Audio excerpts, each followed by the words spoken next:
Pernahkah kamu menerima pujian yang rasanya aneh? Seperti makanan enak yang punya aftertaste pahit. Seorang rekan kerja berkata, "Wow, presentasimu tadi hebat. Aku kaget loh kamu bisa sebagus itu." Atau saat kencan pertama, dia bilang, "Aku suka kamu nggak seperti cewek lain yang terlalu dandan. Kamu simple." Di permukaan itu adalah sanjungan. Kamu seharusnya senang kan? Tapi kenapa ada bagian dari dirimu yang merasa direndahkan? Selamat datang di dunia gelap psikologi pujian. Sebuah dunia di mana kata-kata manis adalah senjata dan sanjungan adalah serangan terselubung. Ini bukan sekadar pujian canggung. Ini adalah taktik manipulasi yang dirancang untuk membuatmu ragu pada diri sendiri. Fenomena ini disebut backhanded compliment atau pujian bersayap. Sebuah komentar yang seolah-olah positif, tapi menyisipkan kritik atau hinaan. Otak kita mengalami semacam korsleting, ini disebut disonansi kognitif. Satu bagian otakmu mengenali kata hebat sebagai hal positif, tapi bagian lain menangkap nada merendahkan dalam frasa, "Aku kaget loh." Konflik internal ini membuatmu bingung. Haruskah aku berterima kasih atau haruskah aku tersinggung? Kamu jadi lumpuh secara emosional. Dan di saat kebingungan itulah manipulator mencapai tujuannya, kontrol. Jadi mengapa orang melakukan ini? Apa motif di balik pujian beracun ini? Motif pertama, menegakkan dominasi.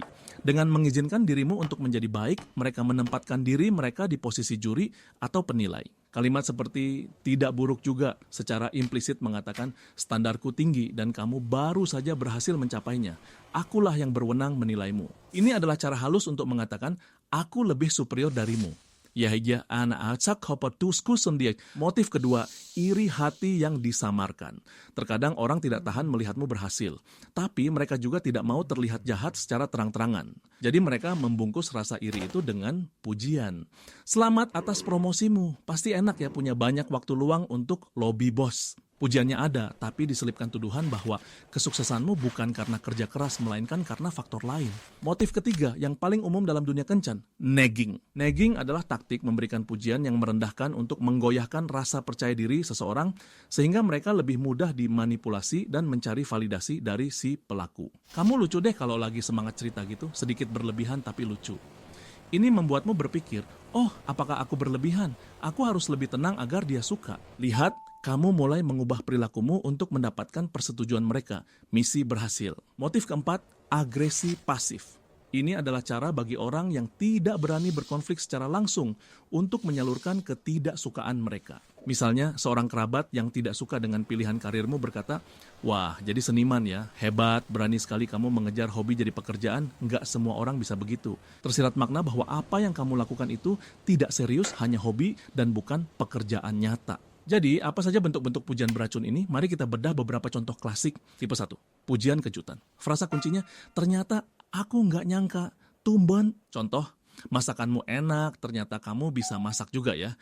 Ini menyiratkan bahwa ekspektasi awal mereka terhadapmu sangat rendah. Tipe 2, pujian pembanding, memuji kamu dengan cara merendahkan orang lain. Contoh, kamu satu-satunya orang yang kompeten di tim ini. Sekilas ini menyenangkan, tapi ini adalah upaya untuk mengisolasi kamu dari rekan-rekanmu. Ini menciptakan lingkungan kita versus mereka dan membuatmu bergantung pada si pemuji sebagai satu-satunya sekutu. Tipe 3, pujian dengan batasan. Pujian yang berlaku hanya dalam konteks tertentu. Contoh, kamu cantik banget kalau pakai makeup. Pesan terselubungnya, kalau nggak pakai makeup, kamu nggak cantik. Tipe 4, pujian yang mengkritik masa lalu. Contoh, akhirnya kamu potong rambut juga. Model yang kemarin itu bikin kamu kelihatan tua. Mereka memuji penampilanmu sekarang dengan cara menghina penampilanmu yang dulu. Ini membuatmu merasa bahwa penerimaan mereka bersyarat. Kamu harus terus berubah sesuai standar mereka. Oke, sekarang kita tahu apa itu pujian beracun dan mengapa orang melakukannya. Pertanyaan terpenting, bagaimana cara meresponsnya? Jika kamu diam saja, kamu membiarkan racunnya masuk. Jika kamu marah, kamu akan dibilang terlalu sensitif atau tidak bisa menerima pujian. Kuncinya adalah merebut kembali kontrol narasi dengan elegan. Berikut adalah algoritma 4 langkah. Kenali, pertanyakan, bingkai ulang, dan tetapkan batasan. Langkah 1, kenali, recognize. Saat kamu menerima pujian, jeda sejenak. Rasakan, apakah perutmu terasa tidak nyaman? Apakah ada nada aneh dalam suara mereka? Percayai intuisimu. Intuisi adalah sistem deteksi ancaman sosialmu. Jangan abaikan alarm itu. Langkah 2, pertanyakan question. Jangan biarkan komentar ambigu mereka melayang bebas. Minta klarifikasi dengan nada netral dan penasaran. Ini memaksa mereka untuk menjelaskan maksud tersembunyi mereka. Jika mereka bilang, presentasimu bagus, aku kaget loh. Tanyakan dengan tenang, oh ya, apa yang membuatmu kaget? Jika mereka bilang, kamu kelihatan jauh lebih sehat sekarang. Tanyakan, maksudmu sebelumnya aku kelihatan tidak sehat. Ini seperti menyalakan lampu di ruangan gelap.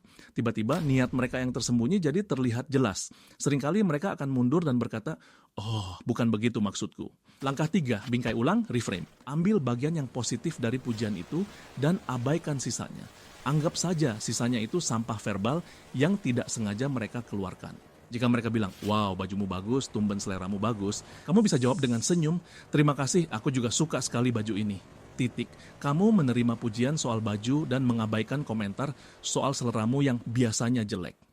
Ini menunjukkan bahwa kamu percaya diri dan tidak terpengaruh oleh upaya mereka untuk merendahkanmu. Pilihan lain dalam membingkai ulang adalah dengan humor atau sarkasme ringan. Terima kasih, butuh waktu bertahun-tahun untuk mengembangkan selera sebagus ini. Ini membalikan keadaan dan menunjukkan bahwa kamu tidak menganggap serius komentar pasif-agresif mereka. Langkah 4, tetapkan batasan, set boundaries. Jika ini terjadi berulang kali dengan orang yang sama, maka ini bukan lagi kecelakaan, ini adalah pola. Dan pola ini perlu dihentikan. Kamu perlu bicara secara langsung, tapi tetap tenang. Gunakan formula, aku merasa. Aku tahu mungkin niatmu baik, tapi saat kamu memuji dengan cara membandingkan, aku merasa tidak nyaman. Kedepannya, aku lebih suka kalau kamu bisa memberikan pujian secara langsung. Ini tidak menuduh, tapi menjelaskan dampak perilaku mereka terhadapmu dan memberikan solusi. Tegas, tapi tidak agresif. Reaksi mereka terhadap batasan ini akan memberimu banyak informasi. Orang yang tulus akan menghargainya. Manipulator akan marah atau playing victim. Ingat, tujuan utamanya bukan untuk memenangkan perdebatan. Tujuannya adalah untuk melindungi kedamaian dan harga dirimu. Pujian yang tulus terasa seperti sinar matahari, hangat memberi energi dan membuatmu tumbuh. Pujian beracun terasa seperti lampu sorot interogasi, terlalu terang membuat tidak nyaman dan bertujuan untuk mencari kelemahanmu. Belajar membedakannya adalah sebuah skill. Skill untuk menjaga kebun mentalmu dari gulma keraguan diri yang ditanam orang lain.